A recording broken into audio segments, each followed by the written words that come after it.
Yachakshusha na pashyati yena chakshungushi pashyati tadeva brahmatvam vidhi nedam yadidam upasate yachrotrena nashrunoti yena shrotramidagum shrutam tadeva brahmatvam vidhi nedam yadidam upasate yachakshusha na pashyati yena chakshungushi pashyati tadeva brahmatvam vidhi nedam yadidam upasate yachrotrena nashrunoti yena shrotramidagum shrutam tadeva brahmatvam vidhi nedam yadidam upasate.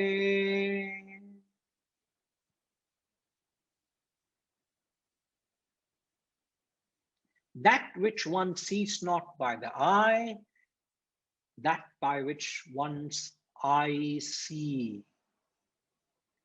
Know that alone to be Brahman, not this which people worship.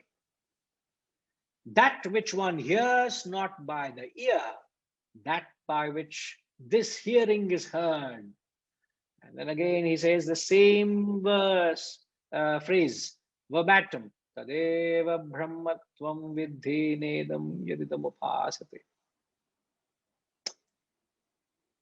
So when he uses these, in these two verses, are chanted together because the eyes and ears talks about the organs of perception.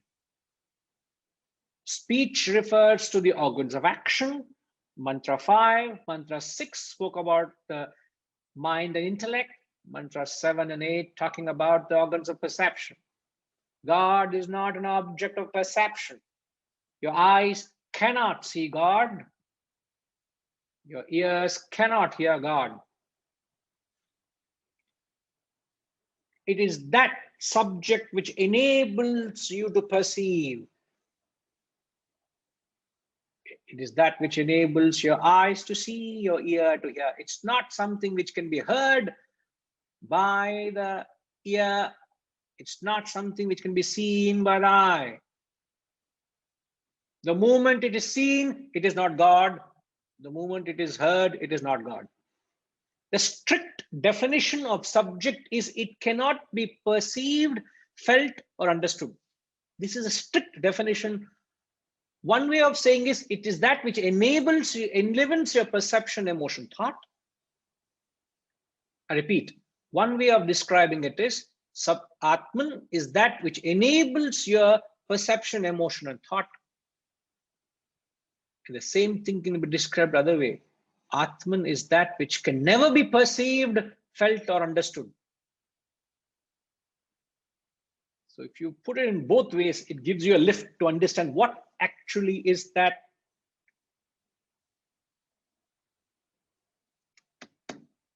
Brahman. Now, when he says this God is not perceived by the eye and the ear, he's actually giving us a spiritual sadhana here. I've mentioned of it in the very text much earlier. When we got into the text, I did explain this concept. If you can recap, you should be able to answer the question. How is it? What is the spiritual sadhana this verse is prescribing in order to experience this, make this message a reality? Irrespective of the whether you have attended or not, you are eligible to answer. Balaji, you can not resort to the excuse that I was not there earlier classes. You say, I heard, sir, in YouTube, but still not the same. No excuse here. So, what is the question? Ariom Guruji, I think the safest answer would be in this Kena is, I don't know. I know that. No, you would say, I don't know. I will say, I know. We both are speaking the language. If you get to the next, very safest answer. In fact, when you go to the next part of the Upanishad, he only says that I know. Okay, if you just hold on. Huh? In the second mantra, the translation is, he says, I do not think I know well, not that I do not know, I know for certain. He amongst us who knows, knows. He amongst us who does not know, also knows. Huh? This is what Balaji is saying. I do not know, I know. Not that I do not know, he says he knows. Exactly, he's repeating the second mantra. Naham manye suvedeti no na vedeti vedacha. Yonas tatveda tatveda no na vedeti vedacha. But I am certain you do not know. The Guru also says that. So It's yeah, it's fascinating. amazing. The master trying to explain something which is very subject, and he try to make it object, which is impossible. He knows that you can't objectify this, right? He knows that. But we have to bow down to their their, I don't know, I'm lost for word, I don't know. I don't know, it's that Exactly. how much concern they have for us to uplift us from where we are, knowing that it's something which cannot be communicated, yet they try every possible way and means to convey the spirit, isn't it? Yeah. So you can't escape by not giving the answer. What is the question? At least you will be spared if you repeat the question correctly. You're saying what the master trying to what sadhana, explain in that verse, right? That mantra. What are you trying to explain? Yeah. What is the spiritual quality we should adopt to be able to experience what the context of the verse? The context of the verse is God is not an object of perception. So it's that which enables you to perceive that is God. Now, in order to experience it, what is the quality you got to practice? See, every time in the classes we take these two stands. One is the upadesha, other is the abhyasa. Upadesha is a statement of fact. It's a statement of declaration the verse is giving, but we are converting it into a statement of abhyasa, means a statement of practice. We are actually doing that process right now through you by asking this question.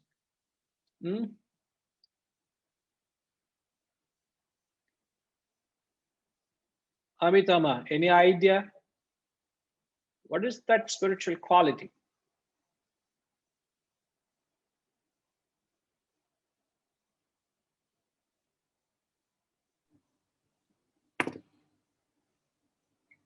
Actually, sir, I can't answer this question because something came up just now when we were talking about if we're trying to describe God using words, words are too gross in order to describe something so subtle and something so pure, right? Yes, yes. And speech is the same thing with speech, is the same thing with thought, is the same thing with feelings. So eventually, if our goal is self-realization, and every step of the way, if we are going through this process of trying to understand ourselves, and then we come to this point where we realize that this is not it, this is not it, this is not it. I'm just thinking, will we ever know when we arrive there? I'm sorry to take it on another tangent. I can again only go by the assurance these masters have given us. Don't worry. Once you get there, you will know it. You will certainly know it. The only process of reaching the self, again, we have to put the thought of that question and think afresh. Since you're asking, I'm with you on this context. The one word which helps you to get to the self,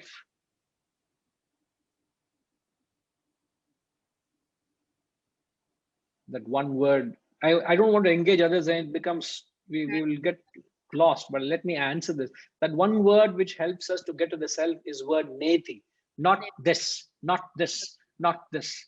If you go about rejecting everything that you're practicing as this is not the truth, this will take me to the truth, but this is not the truth. The moment you believe that which takes you to the truth as the truth, you're stuck. Believe this. You're with me on this? The moment, I'll repeat. The moment you believe that which takes me to the truth as the truth, you've lost it. But if I pick up every possible thing that takes me to the truth and I keep saying, this is not it, it's only going to take me there. It's only a vehicle. It's only a tool. It's only an idol. It is not the goal. It's not the ideal. It is not realization. So if one engages in the journey, as we discussed in the earlier part of the class, that if I get on with it saying, this is not it, means I'm detached to it. I use it as a means to an end. Neti, not this, not this. This knowledge is not going to take me to the truth. It's only going to take me to truth. Knowledge is not the truth. Devotion is not the truth. It takes me to the truth. Because God cannot be captured by the purest of devotion, as we learned in the previous mantra. God can't be captured through karma, service. God can't be captured through intellection. So I will use these tools to get to the highest point and then kick it away. The classic example is the pole vaulter. You will just use the pole to reach that height of that bar, and then you will just drop the pole behind and cross the bar. That is a classic example. Because you can't reach there without it. And interestingly, so you can't reach beyond with it. You can't take the pole along with you. You can't take this. If you're attached to, you can't, it will hamper your progress. It will hinder your progress. So therefore you have to cultivate this detachment. There's no other way. If you want to get to this will take you there, but not being attached to it, but being detached to it, it will get you there. Therefore, neti, neti, neti. Not this, not this, not this.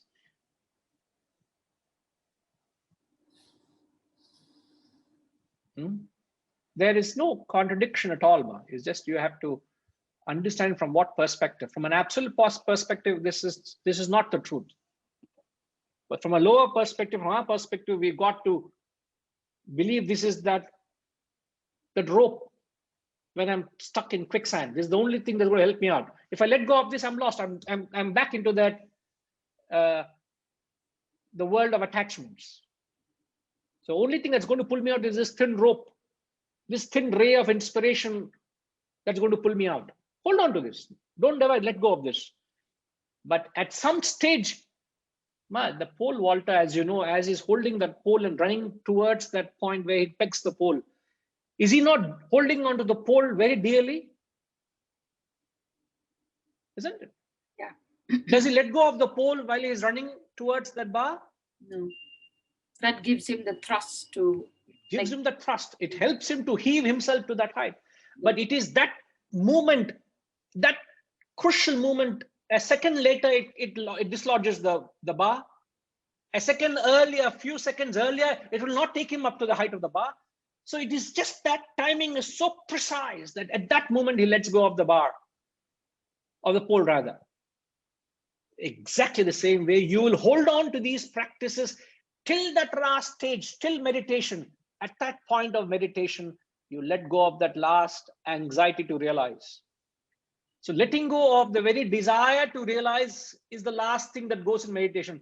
Till then, hold on to this desire to realize. The pole is that desire to realize. That's what it means. Let that go last. Then you get, if you hold on to that desire, you're stuck. Okay? Okay. So this quality, sir, will be the quality to be able to detach. Is it?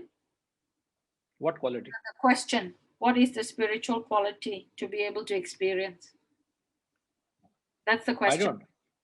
I don't know. I'm asking a question. Yeah. What is that spiritual quality which will help you practice God is not an object of perception, it's that which enables you to perceive. So what is that spiritual quality you got to practice? Okay, Amitama. Hope that is clarified. Yes, sir. Thank you. Yeah. Setuji, what is that quality? Negation. This is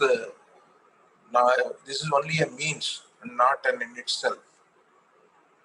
Negating everything till we reach the ultimate. No. That I've already clarified to Amitama's question. No. Yeah.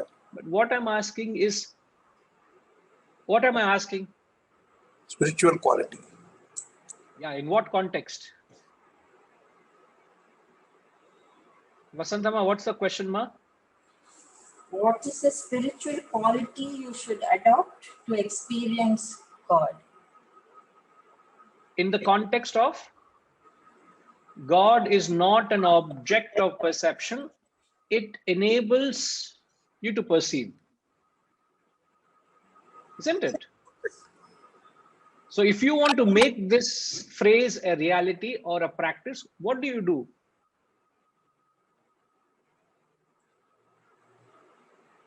Do you all understand the question? Is the question clear to you all? Yenama, following, huh? Yes. Huh?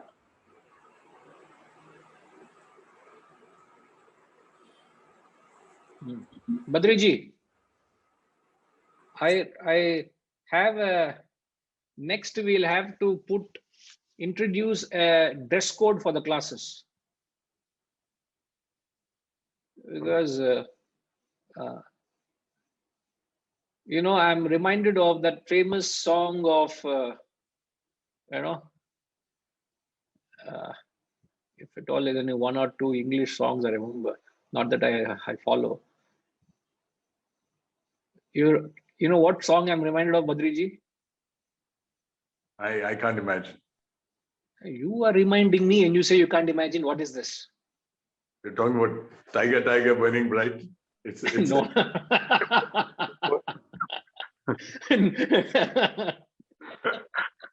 You know, the famous song, I don't know, I think it is, I don't know which movie it is, but that Eye of the Tiger.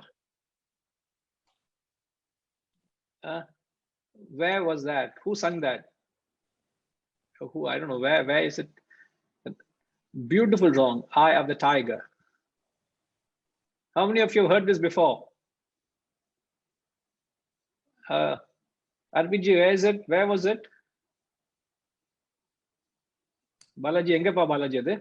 It's in one of the Rocky movies. I can't remember which one. Ah, you're right. I think Rocky, it's in Rocky 2 or 3, something like that. But no, I don't think it's James Bond, Shivaji. It is Rocky. You're right. Rocky movies.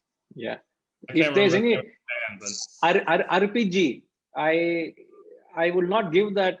I'll give credit of the answer to you. Badriji, please hold on. You have distracted the context of the class, so you have to wait. I'm sorry, you know, it's a t-shirt. I got distracted, not that you distracted. Don't take me seriously. I know you will not. But the only Rocky amongst us is Balaji amongst us. And a Rocky. I keep calling him Rocky also. What is that you're showing, Rajima? The poster of Eye of the Tiger. Play a song. Is that a song? I'll just see. Guruji. Oh. By Balaji. John Cougar Mellencamp, I think, some time back. Yeah.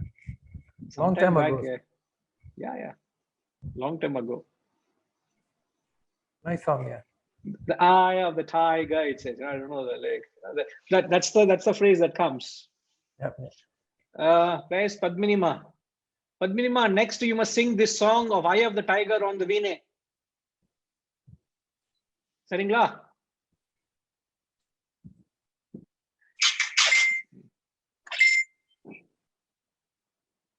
Now, when you get hold of that song, Badriji, yes, what is that quality we need to practice? We need to develop a questioning mind, and we should never stop questioning. So questioning is the essence of progress, because if we start accepting complete acceptance means that you've stopped. It's like, if you're climbing a mountain and you've reached some very high point and you say, yeah, I've climbed higher than anybody else, so I've arrived. If you accept that, then Right. you're going to climb the rest of the way. So therefore, you should always question don't get into a comfort zone where you think that you've arrived.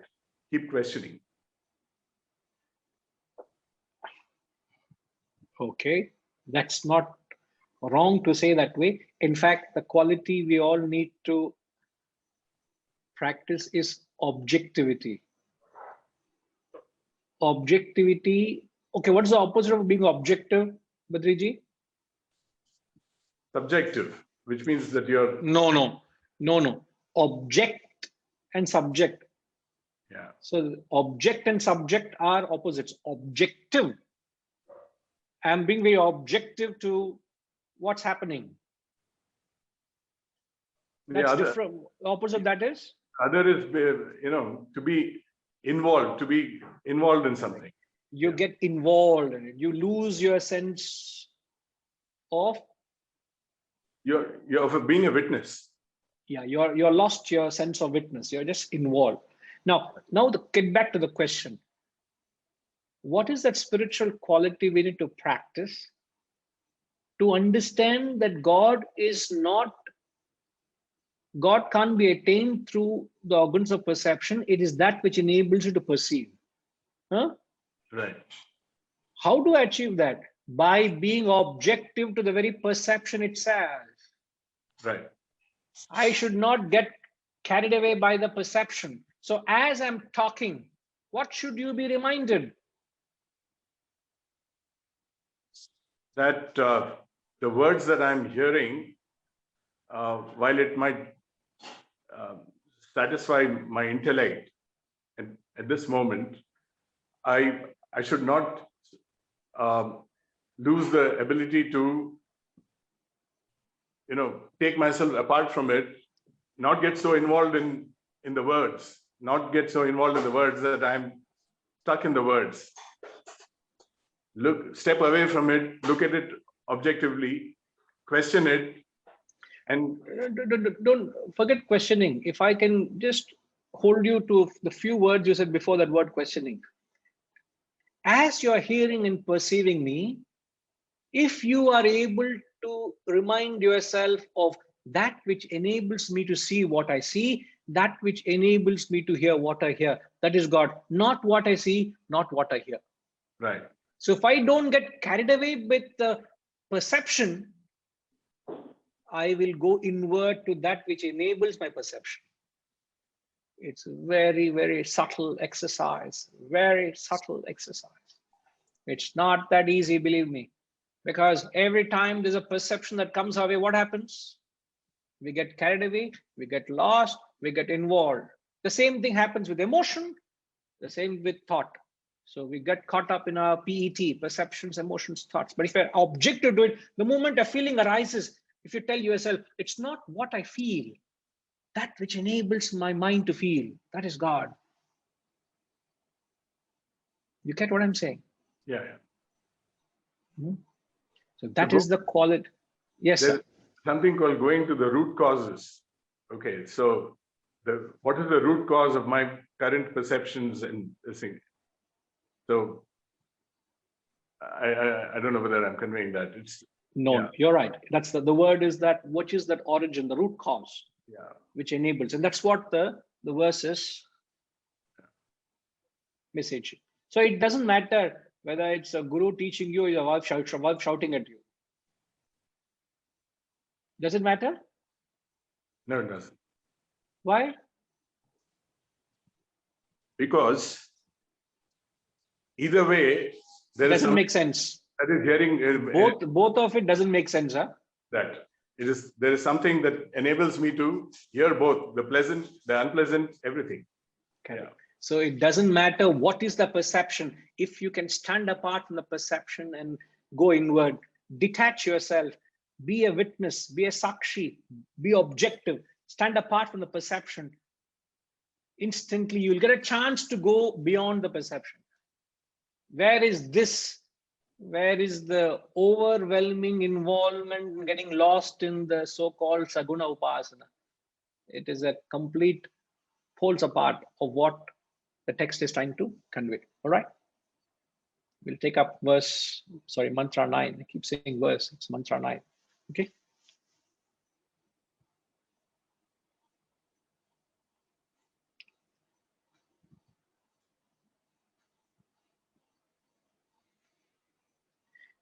Ye pranena na praniti yena prana praniyate tadeva brahmatvam vidhi nedam yadidam upasate. Yet pranena na praniti yena prana praniyate tadeva brahmatvam vidhi nedam yadidam upasate. That which one sustains not by the prana, which is the vital air, that by which prana is sustained. Know that alone to be Brahman. Nedam yadidam upasate.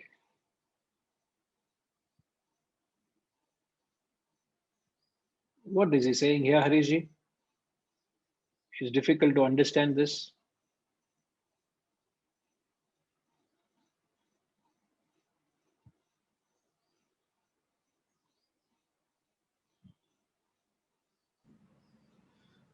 He's saying that it is the substratum, it's the life force itself. It is not the life, but the life force. So it is that. What is the life force? Isn't the prana the life force?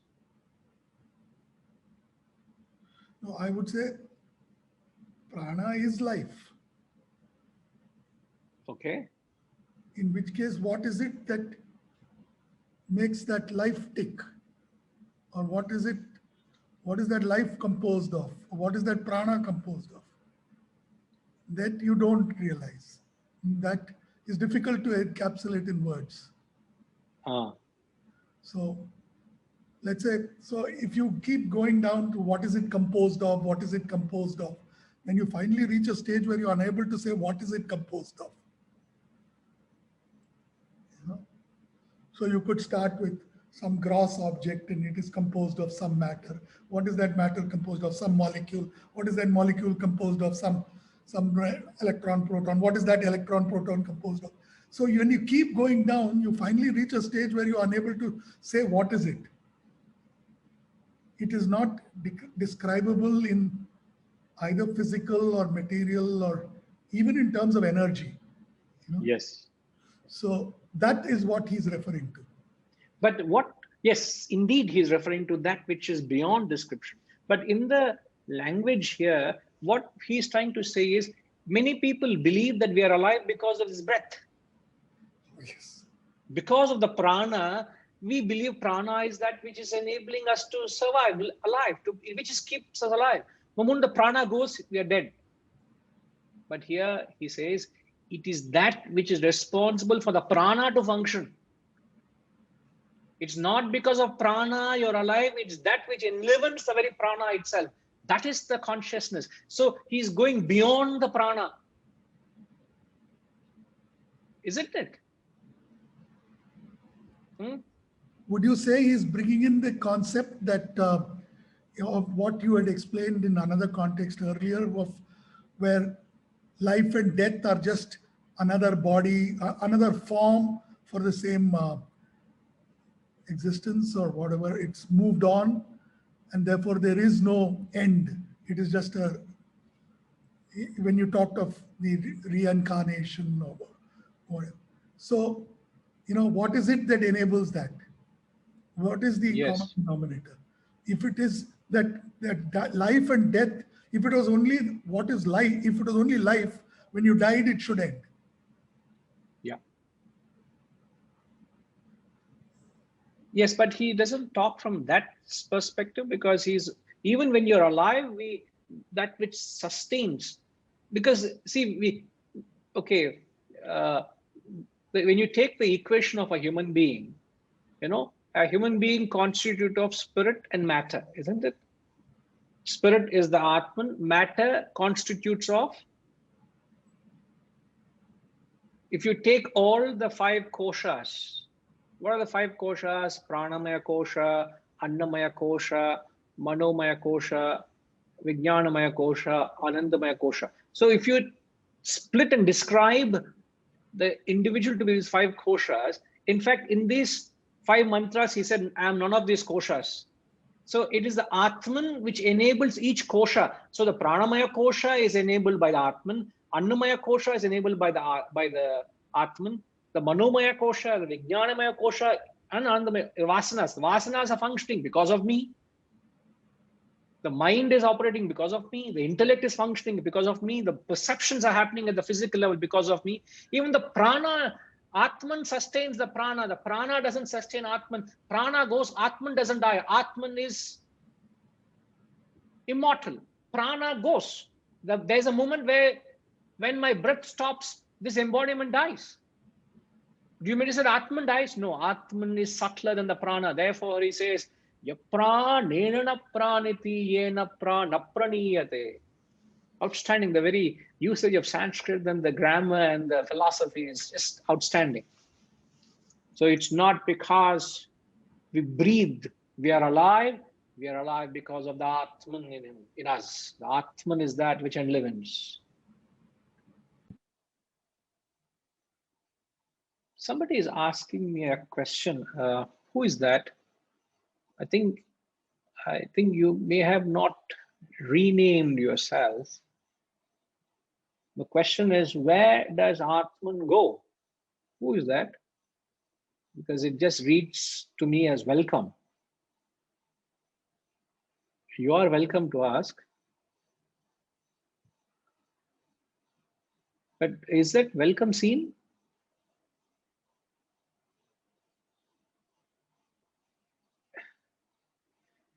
However, the question has come, where does the Atman go? Atman doesn't go anywhere, sir or ma'am.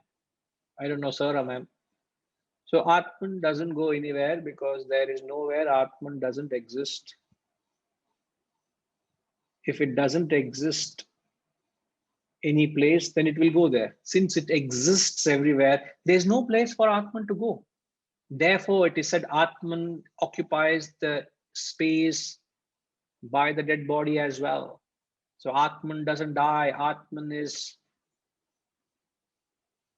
immovable, which is all pervading. Therefore, Atman doesn't go anywhere. I hope that clarifies. Okay.